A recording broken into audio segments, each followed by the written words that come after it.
Forest কোঅপারেশনের general manager Sanjay বলেন, নেকড়েদের প্রতিশোধ নেওয়ার প্রবণতা আছে। কেউ যদি তাদের বাসা বা তাদের সন্তানদের ক্ষতি করে তবে তারা মানুষের উপর প্রতিশোধ নেয়। 4টি নেকড়েকে খাঁচাবন্দি করার পরও থামেনি হামলা। ভারতের উত্তরপ্রদেশের বাহরাইচে গতকাল রাতে ফের হানা দিয়েছে মানুষখেকো নেকড়ে। পুলিশের তথ্য মতে ঘরের ভিতর ঢুকে 12 বছরের এক ঘুমন্ত বালককে ঘাড় কামড়ে টেনে নিয়ে যাওয়ার চেষ্টা করে একটি নেকড়ে। পরবর্তীতে চিৎকারে পরিবারের অন্য সদস্যরা জেগে উঠলে শিকার ছেড়ে পালায় প্রাণীটি। গত 2 মাসে বাহরাইচ জেলার একাধিক গ্রামে নেকড়ের হামলার ঘটনায় এক নারী ও 9 শিশুর মৃত্যু হয়েছে।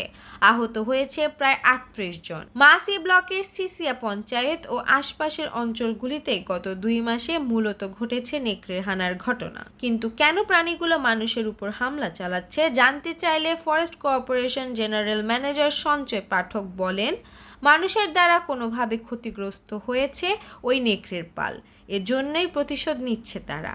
সঞ্জয় বলেন, নেকড়েদের প্রতিশোধ নেওয়ার প্রবণতা আছে। কেউ যদি তাদের বাসা বা তাদের সন্তানদের ক্ষতি করে তবে তারা মানুষের উপর প্রতিশোধ নেয়। সাম্প্রতিক বন্যার পরিস্থিতিতে বাহরাইচের রামুয়াপুর এলাকার প্লাবিত হয়ে কয়েকটি নেকড়ের শিশু মৃত্যু হয়েছিল বলে জানা যায়। ঘটনাচক্রে তারপরই শুরু হয় হামলার ঘটনা। বাহরাইচে মানুষখেকো নেকড়েদের গুলি করে মারার জন্য ইতোমধ্যেই নির্দেশনা জারি করেছে সরকার।